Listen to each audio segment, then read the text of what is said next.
Hello, everybody. Dr. Rick Wallace dropping in on you. Hope everybody is having a good start to their week. As for me, it's business as usual, moving on, uh, really working to achieve some goals that I've set for myself and my family uh, in the areas of business, finance, uh, goals that I have set for the work that I do at the Odyssey Project.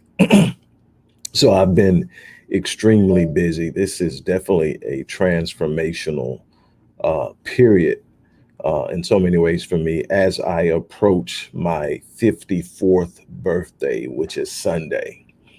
And being that just a little over a year ago, I had multiple heart attacks, five to be exact, over the course of 7 days in March. March made a year. The first week in March made a year. And so to be in a place where I'm in better health. My heart is definitely recovering.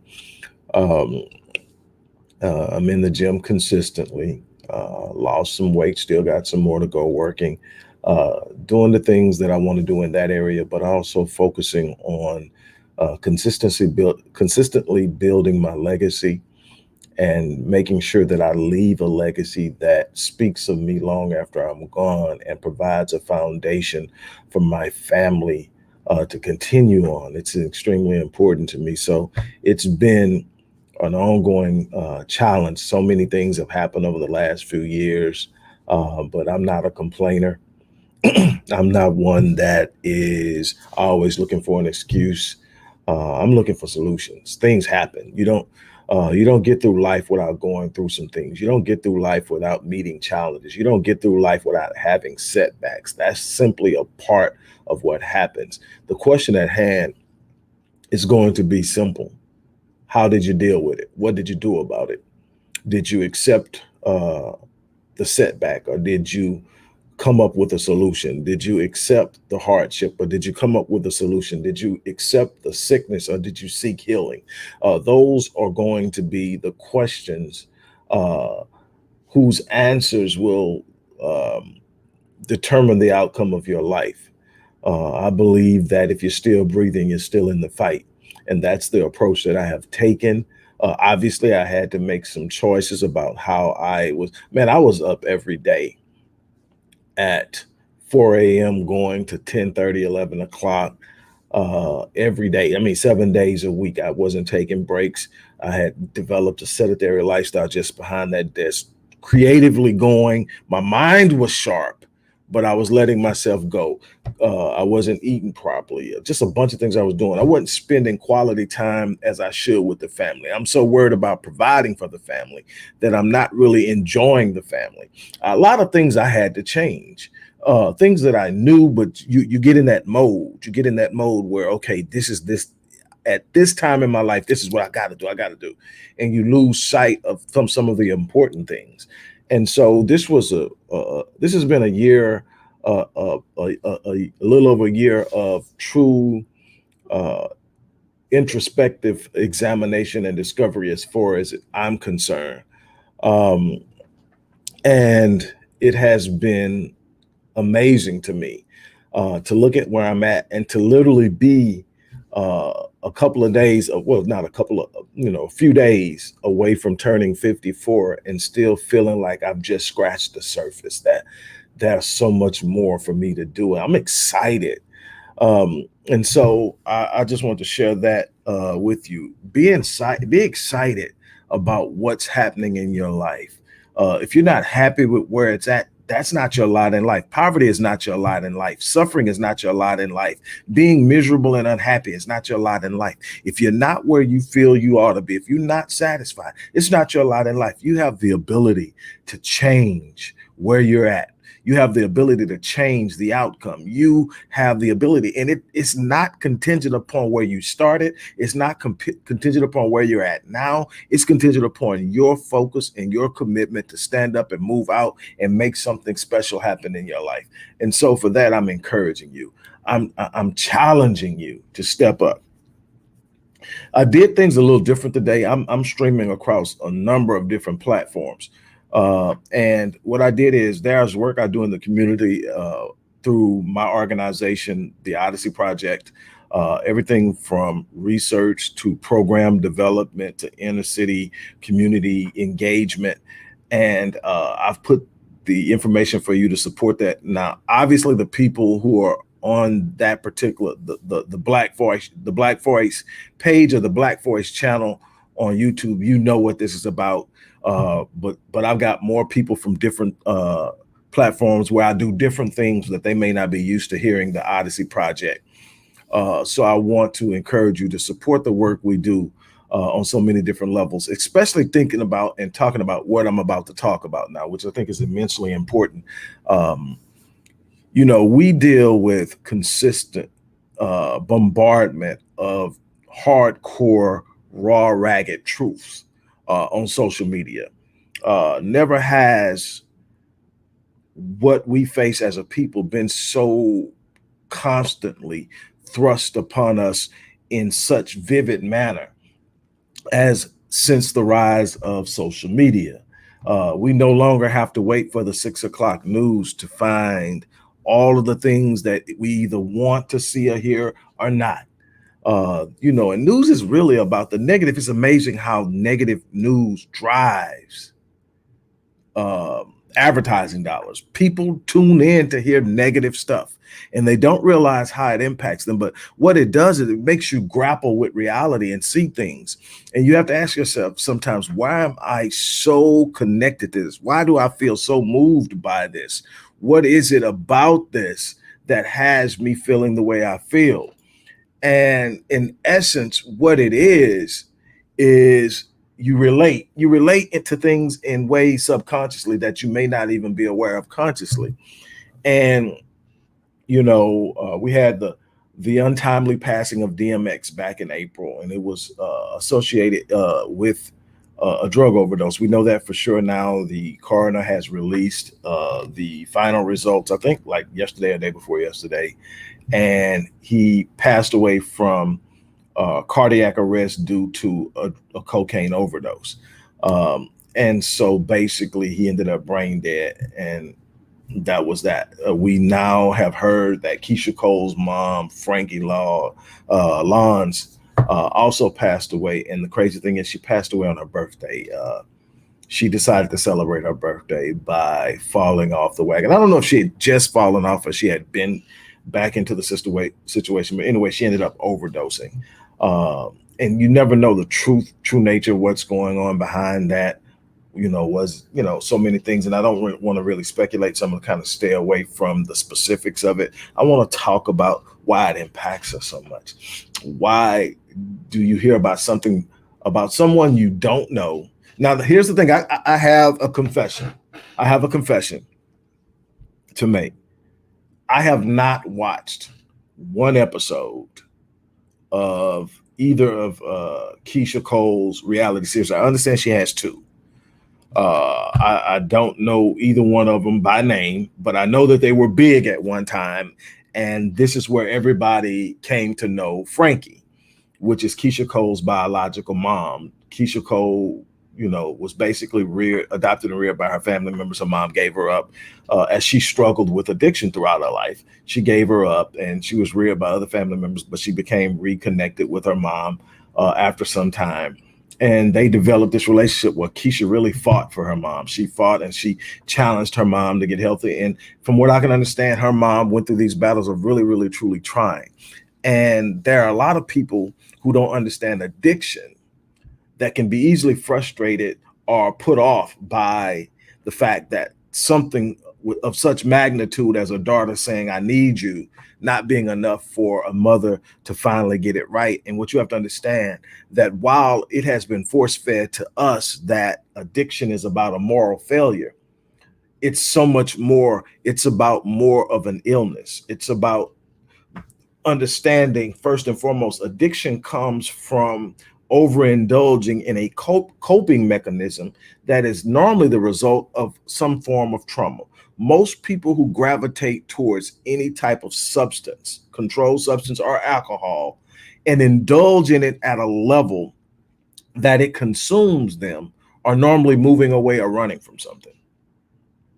You know, there are some people that just get out there and get hooked and go wild, but normally indulging in illicit drug use at a level that it consumes you normally comes because you're looking for an escape. You're looking to get away from the pain. You're looking to get away from the horror. You're looking to get away from the guilt and the shame and so many other things that comes with being a victim of trauma. I don't know the story. That may already be a story out. I don't know the story. As I said, I didn't watch this, but you couldn't be alive and not know that Frankie existed because it was being pushed and talked about by so many different people. I heard about her. I knew her name. I knew she was Keisha's mom. I knew that she was struggling with addiction. So I knew the hardships and the pain she's went through. Fortunately, it's not something that I've ever dealt with, but I think everybody has a Frankie, at least one in their family. I had multiple in mine.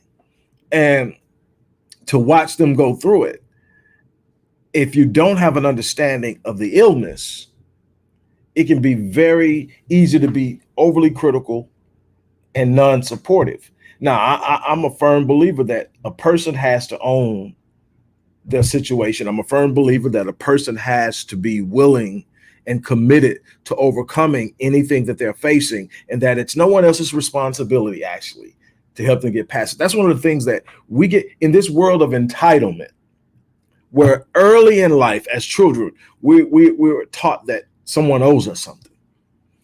We aren't really taught that everything you want in life is up to you to go out and get it. No, somebody owes me something. I should have this just because I'm your child. I should have this just because I'm your brother. I should have this just because. And so we get this idea that because of some type of unique perspective, a connectivity, a relationship, people owe us. And the thing is, we owe ourselves to be everything that we should be. We owe ourselves to be the best that we can be. And it's our responsibility to look into our lives and see the things that are moving against us. With that being said, you've got to understand the dynamic of the illness. First and foremost, when you talk about illnesses like addiction, the person isn't in their right mind. There's something bigger and deeper than what they think or what they see. There's a yearning for most of them to get out of it, but there is a deep pulling.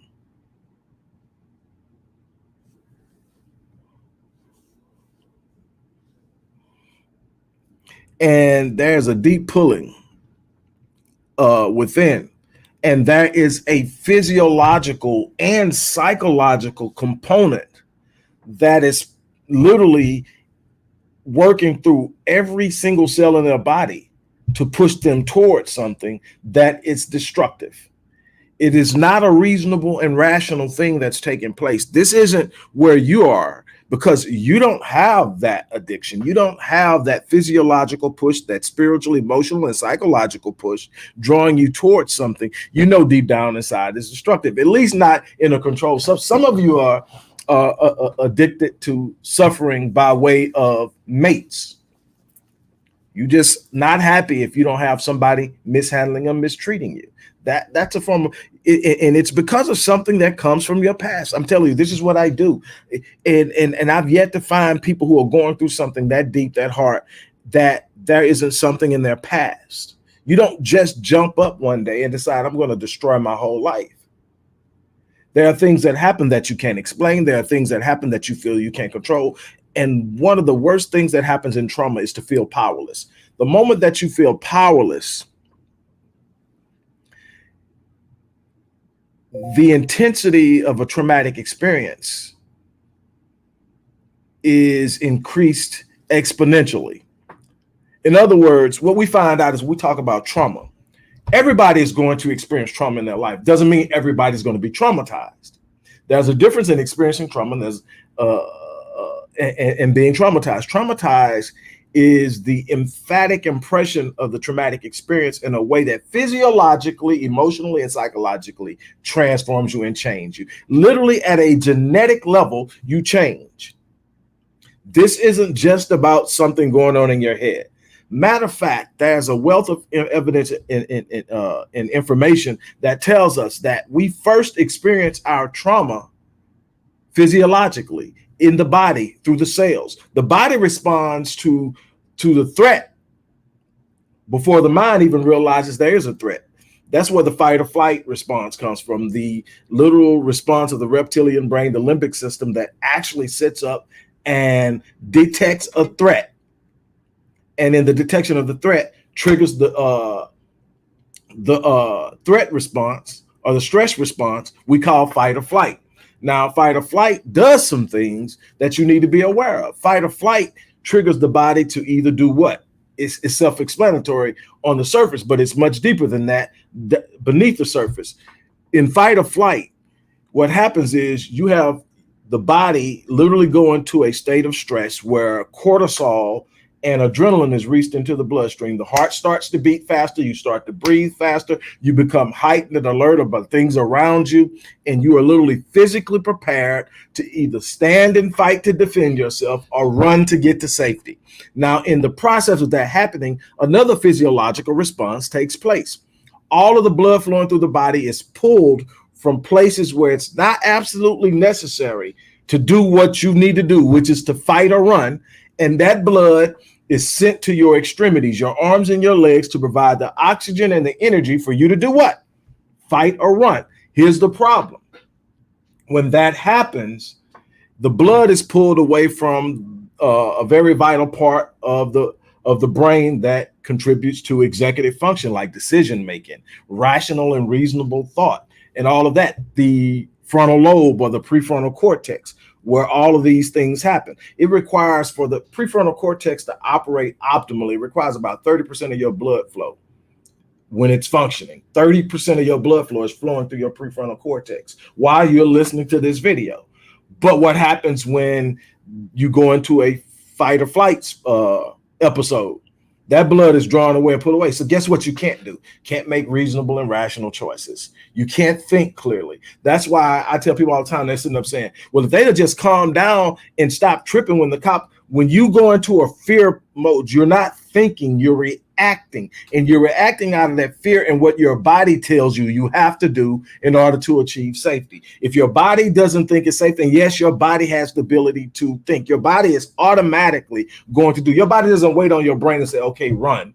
Your body will just run. Your body doesn't say, wait on your brain and say, okay, swing. Your body will, your arm will just swing. It's just an instinctive response that's been there, for thousands and thousands upon thousands of years. Okay, so now you're going through this process, but what we have found in these episodes of trauma is that for people who were in some way, shape, form, or fashion able to execute some form of power during the traumatic episode, they're less likely to have long-term effects of the trauma or to become what we call traumatized. In other words, people who are in a mass shooting, if they're able to rally people, get them to safety, and maybe even take down the gunman or whatever it is, or even get themselves to safety without being harmed and they don't freeze, they're less likely to be traumatized. They may still need counseling, but the ones who feel helpless, who are in a corner, and the only thing that saves them is the shooter got taken down or somebody came and grabbed them, they're more likely to be traumatized by that because they had no power. So there's a part of them that is eternally and internally geared towards being in situations where they lose power, and they have these different triggers, and we can get into all of that. But what I'm trying to get us to understand is that we've got to have more patience. We've got to have more understanding. We've got to have a clear sense of what truly happens when a person becomes addicted to a controlled substance or to alcohol. And for those who think alcohol is somehow less devastating than cocaine or heroin, believe me, it's probably the worst. Number one, it's definitely the worst detox. Alcohol is a worse detox than heroin. More people die from detoxing off of alcohol than they do off of heroin. And that addiction is powerful and it's destructive. And then it happens in an environment where the substance in question is readily available and legal. So it's so accessible, yet it's so devastating. And then it's a gateway because you'll move on to other things as well. And so when I sit up and I heard about this, like I said, I've never watched the show.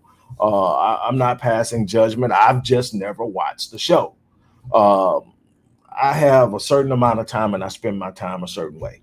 It's that simple. But these people have real lives. Being a celebrity doesn't exempt you from the reality that we live in. It affords you some pleasures, it affords you some resources, but it does not exempt you from experiencing the life that we all experience. And what you have to understand is we get to see them live it out in front in the open, where we are living ours under the cover of obscurity in most instances. You know, people know us, but the world doesn't know us. And so we can kind of move through our things quietly and we can get even pretend like they don't exist. But the truth of the matter is, I'm telling you from experience, from my studies, from my research, from the clients I work with, that it exists. Every family has one. Every family has a person that's trying to fight through this and trying to get out of it. Some of them have been there for years. And what I have told people who come to me for help is I tell them they've got to want out. They got to want out better than they want to breathe. They got to want out better than they want anything else, because there's always going to be something to put on there. There are a bunch of things that I do when I teach, when I work with people surrounding addiction, that's so much different than some of the older schools of thought. And everybody has their own thing, and I upset a lot of people who have used this 12-step program successfully and have been, sober for some time, because there's a part of that that I absolutely refuse to ascribe to, and I refuse to teach it because I don't believe in it. I believe in the power of the mind. I believe in the power of self-talk. I believe in total and pure healing. I don't believe that once an addict, always an addict. I think when you speak that, you put yourself on an edge that constantly triggers you every time you're exposed to any type of intense situation, and it makes you edgy. There's a part where you see, there's something that got you there. There's something that got you there. There's something that got you to the point where you had to cope with it, and you coped with it by experimenting with drugs, and ultimately began to overindulge in it because you're trying to reach that same level of escapism that you initially experienced, and it requires more and more. And then you look up and you're chemically dependent upon the thing you was using to escape. Now you're trying to escape it and you don't know how. But there's something that got you there. When you go back and deal with the source, you deal with it at the source, you heal at the source, you eliminate all direct connections to the effect. You deal with the cause, you eliminate the effect. And I've proven it over and over again. And again, this isn't taking a shot at anybody that's in the 12-step program. If it's working for you, work it. I'm not telling anybody don't do something, because if it's working for you, work it. I just will not allow my clients and the people I work with to sit up and speak that, because self-talk, your brain is the world's most powerful supercomputer, able to process billions of bits of information per second at a subconscious level. But guess what? Your self-talk is the program that you're uploading into that brain, and it's the program that the brain will run. If you keep saying you are something, you will become it. You will literally speak it enough until the brain will process it into the habit of thought, and whatever becomes a habit of thought becomes a habit of behavior. And so you've got to be very careful about what you speak into your life.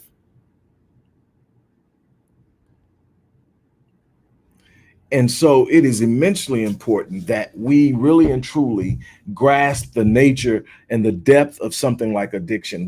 We have to stop. And it's amazing to me as a Black man to have watched years and years of the crack epidemic, which was predominantly experienced in impoverished communities where Blacks were the predominant residents. And it was considered a moral and legal issue. It was a moral failure. It was a legal failure. We were jailing people who were addicted. Uh, we were jailing people who were caught up in addictions. We were giving them jail time. And we were talking about how morally inept they were.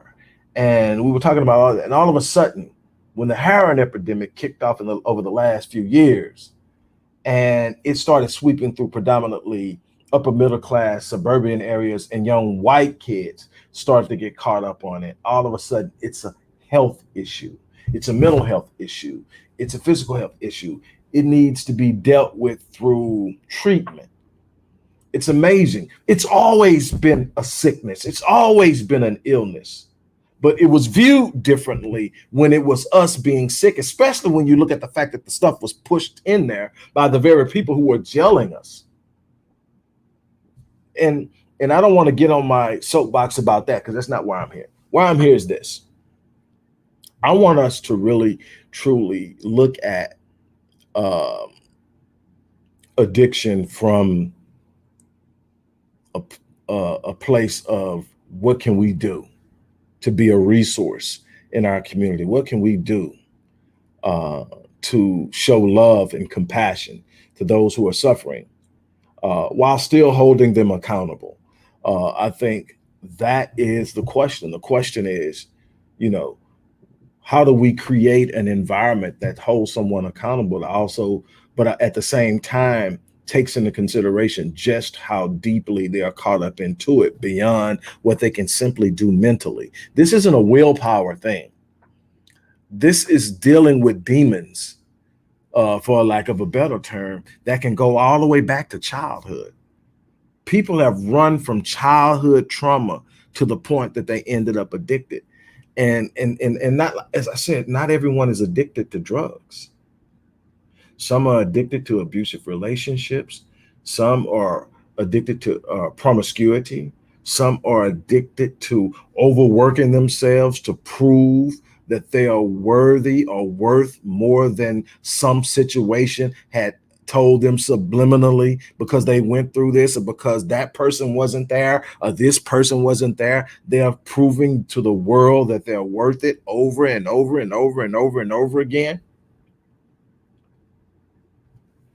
The question actually has to be, am I addicted to something that is detrimental to me? Not, am I addicted to drugs? Am I addicted to pain in any way? Am I addicted to suffering in any way? Am I addicted to behavior that is detrimental to me living my life at the level of my design? That's the question. And if so, what do I plan to do about it? Because it's up to me. Now, will there be people there that I can tap into who are resources? Absolutely. But it has to be your decision first. Now, finally, what are we going to do about our loved ones? Do we leave them? That's going to be up to them predominantly. If someone is trying and you can see the effort, lend them a hand at a point to where they don't become detrimental to you. You don't owe anyone to allow them to pull you down while you're trying to help them. To some people, that may sound a little hard. No, I don't owe you to destroy a part of me to help you. Now, if you need help and you want help, I'm going to do everything in my power to help you. But you have to commit to it. You have to be committed to it. And it doesn't mean that you can't make mistakes. It just means I need to see the effort. I need to see you really putting forth the effort. And then we'll get there and we'll go to war together. We will literally go to war together, but it has to be you putting in more effort than me. I can never put in more effort to you to do for you what you need to be doing. And that's something that we've got to be aware of. But I just had to deal with that because we're going to consistently see things like this. And we're going to wonder, why is it really getting to me? Like, it's getting to you because, see, it's not just freaking lines that you're seeing. It's aunt this, cousin that, big brother, big sister, little sister. It's mom, it's dad. Some of us have had addiction literally just wreak havoc on our families. You look like, my God, is it anybody that isn't addicted? And you will look it up and it'll have you afraid, man. It will it get me? And you've got to really truly realize just the depths of what's happening here and make up in your mind that you're going to be a part of the solution. And that's the thing that I did some time ago. Is I'm going to be a part of the solution. I'm not going to be someone that sits around, whines and complains about everything that's going on. Just like when I went through my situation with my health. Hey, look, I can blame it on a bunch of different things. At the end of the day, I didn't eat like I was supposed to. I didn't exercise like I was supposed to. I overworked myself, overstressed myself, and I knew better. Why? I'm teaching people how not to do what I'm doing. But I'm out there doing it because I got this thing in my mind. It's real easy to get caught up. We've got to find that balance. But anyway, I just had to stop by and talk about that. Hopefully, this will land on the hearts of some people and you will be triggered to do something spectacular. Or it may just simply help you understand somebody in your family that probably has really been testing your patience. It's not about giving them a pass. It's not about sitting up and letting them get away with anything. It's simply about gaining a higher level of understanding on what they're going through. And from that point, doing something different. And when you're dealing with them, and you may have to deal with them sporadically, and you may have to space out your engagements with them. Again, you're not obligated to bring yourself down. I just want you to see what they're going through a different lens. With that being said, I'm going to get off here. There are some resources in the description box of the video, no matter where you're watching it at. If you know somebody who needs to use those, or if you yourself need to use those resources, tap into it. Also, show some love and support for what the work we're doing in the inner city, which a part of it is dealing with mental health through the Odyssey Project. And that information is also going to be in the description box of how you can show that love and support. On that note, I'm out of here. You guys have a great day. As I always say to at least some of my audiences, I know the people on the Black Voice Project say, you don't say that to us, but I live my life on full. And I live my life on full because when I leave this place, I want to die on E. And what that means is I believe that every person has a level of potential to be great in this world. I don't think anyone arrived here with the purpose of being mediocre, average, or less than average. I believe that life happens and some people never find themselves. But I believe that everyone has potential. As Dr. Miles Monroe once said, the graveyard is the wealthiest place on the planet. And what he was meaning by that is there are books that are unwritten at the graveyard. There are businesses that were never started at the graveyard. There were lectures never given. That's at the graveyard. People died and took that potential to the grave with them because they didn't live their lives on full. I have chosen to live my life on full so that I die on E. I'm going to give this world everything I have so that when I leave this place, I leave with no regrets and I leave a legacy that will speak of me long after I'm gone. And that will bless my family because I lived on full. And I'm challenging you guys to do the same thing. On that note, I'm out of here. You guys have an unbelievable day.